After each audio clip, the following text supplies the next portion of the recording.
Friends എല്ലാവർക്കും നമസ്കാരം. എല്ലാവരും കാത്തിരിക്കുന്ന വേദനയും വിക്രത്തിൻ്റെയും ഇന്നത്തെ കഥയിലേക്ക് ഏവർക്കും സ്വാഗതം. അങ്ങനെ ശ്രീനിവാസൻ സാറിനെ കാണാനായിട്ട് വേദ വന്നു. ആ കുട്ടിയോ കയറി വരാനായിട്ട് ശ്രീനിവാസൻ പറഞ്ഞു കേട്ടോ. അങ്ങനെ വേദ കയറി വന്നു. അങ്ങോട്ട് ഇരിക്കുക സാർ. ഇരിക്കാനൊന്നും കൂടുതൽ സംസാരിക്കാനോ സമയമില്ല. സാർ ഉടനെ തന്നെ എന്തെങ്കിലും ചെയ്യണം. എന്ത് പറ്റി കുട്ടി?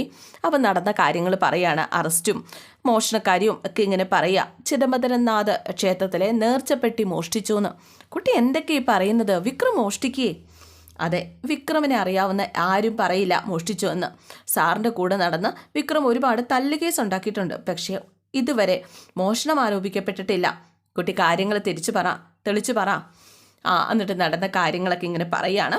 എന്തായാലും ഒരു സാക്ഷിയുണ്ട് എന്ന കാര്യവും പറയുന്നു. അപ്പം കുടുക്കിയതാണല്ലേ? അങ്ങനെയാണെങ്കിൽ പോലീസ് തൊണ്ടിയും കണ്ടെത്തും. പിന്നെ കോടതിയിൽ കുറ്റവാളിയല്ല എന്ന് നമ്മൾ തെളിയിക്കണമെങ്കിൽ കുറച്ച് പാടായിരിക്കും. അപ്പം ആ തൊണ്ടി മുതൽ ഒരിക്കലും കിട്ടരുത്. വിക്രം പറഞ്ഞ അനുസരിച്ച് ഇതിന് പിന്നിൽ ഒരാളുണ്ട്. ആര്? അപ്പോഴേക്കും കാര്യങ്ങളൊക്കെ ഇങ്ങനെ പറയുകയാണ് നമ്മുടെ വേദ. പിന്നെ കാണിക്കുന്നത് വിക്രം പോലീസ് സ്റ്റേഷനിലെ ലോക്കപ്പിൽ ഇങ്ങനെ ഇരിക്കുക. അപ്പോഴേക്കും ആ പോലീസുകാരൻ വന്നു. പോലീസുകാരന് വിക്രത്തോട് നല്ല ചുരുക്കമുള്ള ഒരാളാണല്ലോ, അതും ശ്രീകാന്തിൻ്റെ ആളും. പതുക്കെ വിക്രത്തിൻ്റെ ആ ലോക്കപ്പ് തുറന്ന് അയാൾ ഉള്ളിലേക്ക് കയറി വരികയാണ്. വിക്രം എഴുന്നേറ്റ് അയാൾ വന്നു കഴിഞ്ഞപ്പോഴേക്കും, ഇത്തവണ നിനക്ക് രക്ഷപ്പെടാനായിട്ട് ഒരു സാധ്യതയില്ലല്ലോ വിക്രമാ. എന്തായാലും ഭണ്ഡാരം നീയാണ് മോഷ്ടിച്ചത് എന്ന് ഞങ്ങൾ ഉറപ്പാക്കി കഴിഞ്ഞു. നീ അതുമായിട്ട് നീ കൊണ്ടുപോകുന്ന സാക്ഷിയുണ്ട്. ഇനി തൊണ്ട് മുതൽ കണ്ടെത്തുകയേ വേണ്ടൂ. ഇത്രയൊക്കെ പ്ലാൻ ചെയ്ത സ്ഥിതിക്ക് അത് ഈസി ആയിരിക്കൂലേ? അത് ഈസി ആയിട്ട് വേണോ, അതോ നിന്നെ ചോദ്യം ചെയ്ത് അല്ലറ ചില്ലറ പോലീസ് മുറയൊക്കെ കഴിഞ്ഞ് പതുക്കെ മതിയോ എന്ന് ഞാനല്ലേ തീരുമാനിക്കേണ്ടത്? ദേ സാറേ, വേണ്ട, വെറുതെ എന്നെ ഉപദ്രവിക്കണ്ട. എനിക്കിഷ്ടമല്ല. അപ്പോൾ എന്നെ കുറേ കളിപ്പിച്ചല്ലേടാ നീ. അങ്ങനെ അങ്ങ് വിടാൻ പറ്റുമോ? കൈവെള്ളയിലേക്ക് ഇങ്ങനെ നിന്നെ ഇട്ട് കിട്ടുമ്പോൾ ഞാൻ അങ്ങനെ ചുമ്മാ ഇരിക്കാൻ പറ്റുമോ? വെറുതെ വിടാനായിട്ട് പറ്റുമോ? എന്നും പറഞ്ഞിട്ട് വിക്രത്തിനെ ഇടിക്കുകയാണ് കേട്ടോ, ലാത്തി കൊണ്ട് തലങ്ങും വിലങ്ങും. പക്ഷെ വിക്രം തടഞ്ഞു. വിടറാ എന്ന് എസ് ഐ പറഞ്ഞു കഴിഞ്ഞപ്പോഴേക്കും, സാറേ മുമ്പ് ഞാൻ കുറേ അടി കൊണ്ടിട്ടുണ്ട്. അതിനൊക്കെ എന്തെങ്കിലും കാരണമുണ്ട്. പക്ഷേ ഇക്കാര്യത്തിൽ ഞാൻ നിരപരാധിയാണ്. ഈ പേരും പറഞ്ഞ് എന്നെ വേദനിപ്പിച്ച നീ എന്ത് ചെയ്യൂടാ? എനിക്കൊന്നും കാണണമല്ലോടാ എന്നും പറഞ്ഞ് ഒരു ചവിട്ടൂടെ വയറ്റിട്ട് വെച്ച് കൊടുത്തു കേട്ടോ. ശരിക്കും വിക്രം വീണുപോയി. വിക്രം വീണതിനൊപ്പം പിന്നെ കാണിക്കുന്നത് നമ്മുടെ അഭിലാഷ് വീഴുന്നതും കൂടിയാണ്. അഭിലാഷിനെ ശ്രീനിവാസൻ ചവിട്ടി വീഴ്ത്താണ്. അടിച്ച് കൊല്ലട ഈ തെമ്മാടിയെ. നമ്മുടെ അഭിലാഷിനെ ഈ ശ്രീനിവാസൻ്റെ ആൾക്കാർ കൊണ്ടുവന്ന് ശ്രീനിവാസൻ്റെ മുന്നിലേക്ക് ഇട്ടിരുന്നു. അങ്ങനെ അഭിലാഷിൽ നിന്ന് കാര്യങ്ങളൊക്കെ അറിയാനാണ് ശ്രീനിവാസൻ്റെ ശ്രമം. എന്നെ തല്ലല്ലേ സാറേ, ഞാൻ പറയാം സാറേ എന്ന് അഭിലാഷ് വിളിച്ച് കാർന്നവരെ തല്ലിയിട്ടോ. മതി നിർത്ത് എന്ന് പറഞ്ഞു. അങ്ങനെ നമ്മുടെ ശ്രീനിവാസൻ വരികയാണ്. എന്നിട്ട് ഇവനെ പിടിച്ചെഴുന്നേപ്പിച്ച് പറയടാ നടന്ന കാര്യങ്ങളൊക്കെ. ആരാണ് അമ്പലത്തിൽ മോഷണം നടത്തിയത്? പറയടാ. അപ്പോഴേക്കും ഞാനാ നടത്തിയത്. എന്തിനാ നടത്തിയത്? എങ്ങനെയാണ് നടത്തിയത്? എന്നിട്ട് നടത്തിയ വിവരം വരെ അയാൾ വള്ളിപ്പുള്ളി തെറ്റാതെ ശ്രീനിവാസൻ സാറിനോട് പറഞ്ഞു കൊടുക്കുകയാണ്. ഇതേ സമയം നമ്മുടെ വിക്രവും വേദയും അവിടെ കിടന്ന് ഉറങ്ങുകയായിരുന്നു.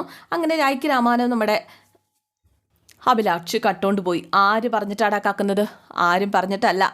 പിന്നെന്തിനാ? അവനും ഞാനും തമ്മിൽ 1-2 തവണ കശപിശ ഉണ്ടായിട്ടുണ്ട്. അതുകൊണ്ടാണ് അവനിട്ട് ഇങ്ങനെ ഒരു പണി കൊടുക്കാമെന്ന് ഞാൻ വിചാരിച്ചത്. അപ്പം ശത്രുതയുണ്ട്, നേരിട്ട് മുട്ടണോടാ എന്ന് ശ്രീനിവാസൻ പറഞ്ഞപ്പോൾ നേരിട്ട് അവനോട് മുട്ടാൻ പറ്റില്ല സാറേ. അപ്പം ചിരിക്കുക കേട്ടോ ശ്രീനിവാസൻ. അപ്പം നിനക്കറിയാമല്ലേ? അല്ല, നേർച്ചപ്പെട്ടി എവിടെയുണ്ട്? എവിടെയുണ്ട്? അത് ഞാൻ ഒളിപ്പിച്ച് വെച്ചിരിക്കുക. എന്നിട്ട് പോലീസിന് ആ സ്ഥലം ഒറ്റിക്കൊടുത്തൂലേ?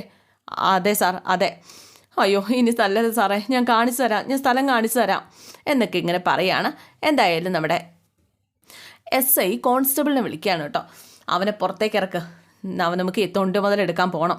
അപ്പോഴേക്കും കോൺസ്റ്റബിൾ ചോദിച്ചു, സാർ എന്ത് കീറിയത്? വായിന്ന് മൂക്കിന്നൊക്കെ ചോര വരുന്നുണ്ട് കേട്ടോ. വരട്ടെ. അതെ, അവന് കുറേ ഇടയ്ക്ക് പഞ്ഞി കിട്ടതല്ലേ. അവനെ ഇത് എങ്ങനെയാണ് വേദന എന്ന് അവനും തിരിച്ചറിയണം. അവനെ താൻ പുറത്തിറക്ക്. എന്തായാലും ഈ എസ് ഐയെ നമ്മുടെ വിക്രം പുറത്തേക്ക് വിടത്തില്ല എന്നുള്ള കാര്യം 100% ഉറപ്പാണ്. എന്തായാലും വിക്രത്തിന് ഒരു കൂസലും ഇല്ലാതെ ആട്ടോ ഇറങ്ങി വരുന്നത്. എത്ര തല്ല് കിട്ടിയാലും വിക്രത്തിന് ഒരു കുഴപ്പമില്ലാത്ത പോലെയാണ് വിക്രം നിൽക്കുന്നത്. എസ് ഐ വന്നപ്പോഴേക്കും വിക്രം ഒന്ന് ചിരിക്കുക കേട്ടോ. എന്താടാ ഇളിക്കുന്നത്? സാറിൻ്റെ മുഖം ഒന്ന് നന്നായി നോക്കിയതാ സാറേ എന്നും പറഞ്ഞുകൊണ്ട് വിക്രം ഈ എസ് ഐയുടെ നേർക്കങ്ങോട്ട് തിരിഞ്ഞു നിന്നു. എന്നിട്ട് ഒന്ന് മീശയൊക്കെ പിരിച്ചു. അതെ, ഭാര്യയ്ക്കും കുട്ടിക്കും കാണാനേ ഈ ലുക്കിലൊരു ഫോട്ടോ എടുത്ത് വെച്ചേക്കണേ. ജാമ്യം കിട്ടി ഞാൻ പുറത്തിറങ്ങും. പിന്നെ കുറച്ച് നാളത്തേക്ക് ഈ ഷേപ്പ് ഇങ്ങനെ തന്നെ ഉണ്ടാവണമെന്നില്ല എന്ന് പറഞ്ഞപ്പോഴേക്കും എടാ അപ്പോൾ വേണ്ട സാറേ ഇനി തല്ലണ്ട എന്നും പറഞ്ഞുകൊണ്ട് കോൺസ്റ്റബിൾസ് ഇവനെയും കൂട്ടി പോവാണ്.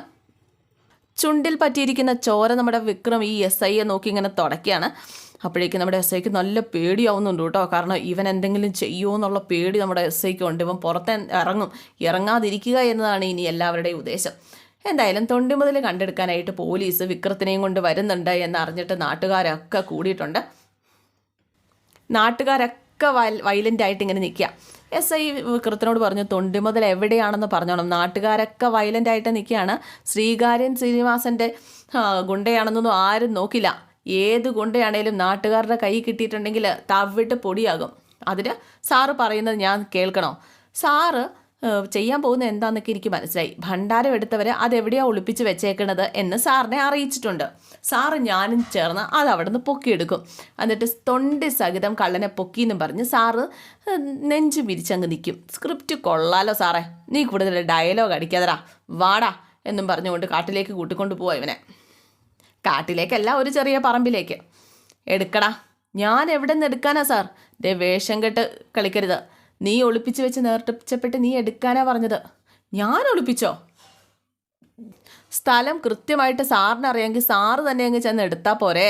എന്തായാലും നാട്ടുകാരൊക്കെ വിക്രത്തിനെ തല്ലാനായിട്ട് വളഞ്ഞു കൂടി ഇങ്ങനെ നിൽക്കുക. പോലീസുകാരാണെങ്കിൽ നിയന്ത്രിക്കാനായിട്ട് ശ്രമിക്കുന്നുണ്ട്. അങ്ങനെ ആ പറമ്പിൽ കിടന്ന മടലും ഓരോ സാധനങ്ങളൊക്കെ മാറ്റി ഇങ്ങനെ നോക്കുകയാണ് നമ്മുടെ പോലീസുകാരൊക്കെ കൂടി. കുറേ തപ്പിയിട്ടും കിട്ടുന്നില്ല കേട്ടോ. അപ്പോഴേക്കും വിക്രം ചോദിച്ചു, എന്തു പറ്റി സാറേ? സ്ക്രിപ്റ്റ് പാളിയോ? അതോ വല്ല പണിയുമാണോ? ട്വിസ്റ്റാണോ ട്വിസ്റ്റ് എന്നൊക്കെ ചോദിച്ചപ്പം മിണ്ടാരിയടാ, പറയടാ. എന്തായാലും വഴി മുടക്കിയാണോ പോലീസുകാരെ ആ തൊണ്ടിപിടുത്തം എന്നൊക്കെ ചോദിച്ചുകൊണ്ട് ശ്രീനിവാസനും വേദയും അടങ്ങുന്ന ശ്രീനിവാസൻ്റെ ടീം വന്നു കേട്ടോ. തനിക്ക് തൊണ്ടിയല്ലേ വേണ്ടത്, ഞാൻ തരാടോ എന്നും പറഞ്ഞുകൊണ്ട് വരാനായിട്ട് പറഞ്ഞു. ശ്രീനിവാസൻ മുന്നാലെ പോയിട്ടോ പോലീസുകാരനോട് പറഞ്ഞിട്ട്. അമ്പലമുറ്റത്തേക്കാണ് വണ്ടി കൊണ്ട് നിർത്തിയത്. എന്തായാലും അവനെ തല്ലി ചതച്ചിട്ടുണ്ടോ എന്ന് ശ്രീനിവാസന് മനസ്സിലായി. ശ്രീനിവാസന് ദേഷ്യം വന്നു കേട്ടോ. ഉപദ്രവിച്ചോടാ നിന്നെ? ഉപദ്രവിച്ചോ നിന്നെ? കട്ടവനെ പിടിക്കാൻ കഴിഞ്ഞില്ലെങ്കിൽ ഈ യൂണിഫോം ഊരി വെച്ച് വല്ല പറമ്പും കിളയ്ക്കാൻ പൊക്കൂടെ സാബുമോനെ എന്ന് നമ്മുടെ ശ്രീനിവാസൻ ഇങ്ങനെ SIയോട് ചോദിച്ചു. SI ആകെ നാണം കെട്ടിങ്ങനെ നിൽക്കുക. അല്ല, ഒരു ദൃക്സാക്ഷി ഉണ്ടായിരുന്നല്ലോ, ആരാ അത്? അപ്പോഴേക്കും കറവക്കാരൻ വന്നു. താൻ എന്താ കണ്ടത്? വിക്രം മതിൽ ചാടിപ്പോകുന്നത് കണ്ടതാ. വിക്രത്തിൻ്റെ കയ്യിൽ നേർച്ചപ്പെട്ടി ഉണ്ടായിരുന്നോ? അത് കണ്ടോ ഇല്ലയോ? ഓർമ്മയില്ല സാറേ, അതെനിക്ക് ഓർമ്മയില്ല. പ്രധാന സാക്ഷിയുടെ നില താൻ കണ്ടല്ലോ. രാത്രി വീട്ടിലേക്ക് പോയി ഭജനയും കഴിഞ്ഞ് വീട്ടിലേക്ക് പോയപ്പോൾ വിക്രത്തിനെ അവൻ കണ്ടു. അത്രേ നടന്നിട്ടുള്ളൂ. അതാണ് ഈ രീതിയിലാക്കി മാറ്റിയിരിക്കുന്നത്. വല്ലവരും നീട്ടി വെച്ച് തരുന്ന നക്കാപ്പിച്ച മേടിച്ച് താനിപ്പോൾ ചെയ്ത ഈ തോന്നിവാസത്തിനെ തനിക്കുള്ള മറുപണി ഞാൻ തരുന്നുണ്ട്. ഓ, സ്ഥലം മാറ്റുമെന്ന ഭീഷണിയാണോ എന്ന് നമ്മുടെ SI ഇങ്ങനെ ചോദിക്കുക. ഓ, അങ്ങനെ എളുപ്പത്തിൽ അങ്ങ് രക്ഷപ്പെടണോ SI സാബുമോനെ എന്ന് ശ്രീനിവാസൻ ചോദിച്ചു കേട്ടോ. ആ വിളിയിലുണ്ട്, എൻ്റെ പയ്യൻ രണ്ടാമത് പന്തിയിൽ കളിക്കാൻ ഇറങ്ങുമ്പോഴേ ഓപ്പോസിറ്റ് നീ തന്നെ വേണം, നീ തന്നെ ഉണ്ടാവണം. എന്നാലല്ലേ ഗോൾ വീഴുമ്പോൾ ഒരു ത്രില്ലുണ്ടാകൂ. അതും നമുക്ക് ഈ കളിച്ച് തന്നെ തീർക്കാട്ടോ. ആദ്യം ഈ കളി ഒന്ന് തീർക്കട്ടെ, ഇറക്കടാ അവനെ എന്ന് പറഞ്ഞു. അങ്ങനെ അഭിലാഷ് ഭണ്ഡാരപ്പെട്ടിയുമായിട്ട് ദാ ഇറങ്ങി വരികയാണ്. ഇവനാണ് അമ്പലത്തിൽ നിന്ന് നേർച്ചപ്പെട്ടി മോഷ്ടിച്ചത്. അവൻ തന്നെ സമ്മതിച്ചിട്ടുണ്ട്. അങ്ങനെ പോലീസിന് ഇട്ട് കൊടുക്കുക. ദാ ഇവനെ കൊണ്ടുപോയി എളുപ്പത്തിൽ ജാമ്യം കിട്ടാവുന്ന ഒരു വകുപ്പ് മാത്രം എഴുതി ചേർത്തിട്ട് അറസ്റ്റ് രേഖപ്പെടുത്തിയരെ. അല്ലെങ്കിൽ വിക്രത്തെ അകത്താക്കാനായിട്ട് താനും തൻ്റെ സാറന്മാരും ചേർന്ന് നടത്തിയ കെണിയാണ് ഇതെന്ന് ഒരുപക്ഷെ ഇവൻ വിളിച്ചു പറഞ്ഞേക്കും. കേട്ടല്ലോ കോടതിയിൽ. എൻ്റെ പയ്യനെ ഞാൻ കൊണ്ടുപോവാ. വിക്രം, നീ വേദയും കൂട്ടി വീട്ടിൽ പോകാൻ നോക്ക്. അപ്പോഴേക്കും SIയുടെ അരികിലേക്ക് വിക്രം വന്നു. SI ഒന്ന് ഇരുത്തി നോക്കുക, എന്നിട്ട് തലയൊന്ന് കുലുക്കിട്ടോ. എന്നിട്ടാണ് പോകുന്നത്. ശ്രീനിവാസനും SI ഒന്ന് ഇരുത്തി നോക്കി. നമ്മുടെ വിക്രം വേദയും കൂട്ടി ബൈക്കും എടുത്തങ്ങ് പോവാണ്. വിനായകനാണെങ്കിൽ ആ പോലീസ് വിക്രത്തെ അറസ്റ്റ് ചെയ്ത സന്തോഷത്തിലൊക്കെയാണ്. ശ്രീകാന്തിനെ വിളിക്കുകയാണ്. ആ സാറേ, ഞാനാ വിനായകൻ. മനസ്സിലായടോ? എന്തായി കാര്യങ്ങൾ? ഓ, പരിപാടിയാകെ പൊളിഞ്ഞു സാറേ. തൊണ്ടി എടുക്കാനായിട്ട് അവനെയും കൂട്ടി ഇൻസ്പെക്ടർ വന്നപ്പോൾ അവിടെ തൊണ്ടിയുടെ പൊടി പോലും ഇല്ല. അതെ സാറേ, പോലീസ് വരുന്നതിന് മുമ്പ് ആ അഭിലാഷിനെ ശ്രീനിവാസൻ പൊക്കി ആളുകളുടെയൊക്കെ മുന്നിൽ വെച്ച് തൊണ്ടിയടക്കം പിടിച്ചു എന്നൊക്കെ പറഞ്ഞപ്പോൾ ഇത്ര പെട്ടെന്നോ? അതാണ് ശ്രീകാര്യം ശ്രീനിവാസൻ. വിക്രത്തിന് വേദനിച്ച അയാൾക്ക് സഹിക്കില്ല. പിന്നെ സാറേ, ഞാനാണ് ഇതിന് പിന്നിൽ നിന്ന് പുറത്താരും അറിയല്ലേ? അറിയാലോ, അവനെങ്ങാനും അറിഞ്ഞ ചേട്ടനാണെന്നും അവൻ നോക്കില്ല.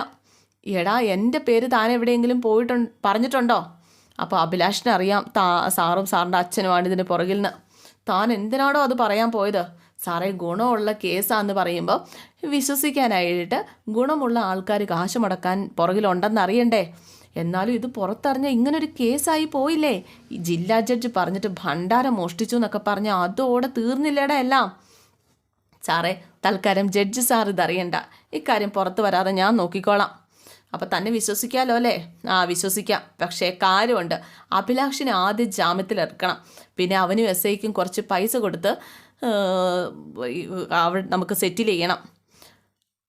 അന്നേരം അതിനുള്ള പൈസയൊക്കെ സാറ് തരണം. അപ്പോൾ അതൊക്കെ ഞാൻ ഏറ്റു. പിന്നെ വാഴ നനയുമ്പോൾ ചീരയും താരാടോ തനിക്കും എത്ര വേണ്ടെന്ന് വെച്ചാൽ തരാം. അത് മതി സാറേ. ഏത് നേരത്താണോ ഇവനെയൊക്കെ കൂട്ടുപിടിക്കാൻ തോന്നിയത് എന്ന് നമ്മുടെ ശ്രീകാന്ത് ആലോചിക്കുകയാണ്. എൻ്റെ നല്ല നേരം എന്ന് നമ്മുടെ വിനായകനും. അങ്ങനെ നമ്മുടെ വിക്രത്തെയും കൂട്ടി വേദ വീട്ടിലേക്ക് വന്നിട്ടുണ്ട്. അപ്പം മാഷും അമ്മയും കൂടെ പുറത്തേക്ക് ഇറങ്ങി വരികയാണ്. അപ്പോൾ വിക്രത്തെ കൈയും പിടിച്ചാണ് വേദ കൊണ്ടുവരുന്നത്. അപ്പോൾ മാഷ് ഇറങ്ങി വന്നു. ഇവൻ കള്ളനല്ലേ എന്ന രീതിയിൽ. ഭഗവാന്റെ നേർച്ചപ്പെട്ടി മോഷ്ടിച്ചു എന്ന ആരോപണമാണ് വിക്രമിൻ്റെ നേരെ ഉണ്ടായിരുന്നത്. പക്ഷെ അത് ചെയ്തത് വിക്രമല്ല, ചെയ്ത ആളെ കിട്ടുകയും ചെയ്തു. ഭണ്ഡാരപ്പെട്ടിയോട് സഹിതം കിട്ടി. നടന്ന സംഭവങ്ങളൊക്കെ നമ്മുടെ വേദ പറയുകയാണ്. അപ്പോൾ പോലീസിനൊക്കെ തെറ്റ് പറ്റുമോ എന്ന് നന്ദിനി ചോദിച്ചപ്പോൾ തെറ്റാർക്കും പറ്റാം, പക്ഷേ തെറ്റാണെന്ന് അറിഞ്ഞു കഴിയുമ്പോൾ അത് തിരുത്താനുള്ള മനസ്സാണ് വേണ്ടത്. മാഷേ, നാട്ടുകാരും പോലീസുകാരും കള്ളനെന്ന് ഉറപ്പിച്ചാൽ വിക്രത്തിൻ്റെ കൂടെ പോയവരും തിരിച്ചു വരരുത് എന്നാണ് മാഷ് പറഞ്ഞത്. കള്ളനെന്ന് ഉറപ്പിച്ചാൽ തെറ്റുകാരനല്ല എന്ന് തെളിഞ്ഞു. അപ്പം പിന്നെ വീട്ടിലേക്ക് തിരിച്ചു വന്നതിൽ തെറ്റില്ലല്ലോ അല്ലേ എന്ന് വേദ ചോദിച്ചു. മാഷിന് മറുപടിയൊന്നും അല്ല കേട്ടോ. എന്തായാലും ഇന്നത്തെ എപ്പിസോഡ് ഇവിടെ അവസാനിക്കുകയാണ്. എല്ലാവർക്കും ഇഷ്ടമായി എന്ന് വിചാരിക്കുന്നു. ഇഷ്ടപ്പെട്ടിട്ടുണ്ടെങ്കിൽ ലൈക്ക് ചെയ്യുക, കമൻറ്റ് ചെയ്യുക. പുതിയ ആൾക്കാരൊക്കെ കാണുന്നുണ്ടെങ്കിൽ സബ്സ്ക്രൈബ് ചെയ്യുക. C you again. Thank you.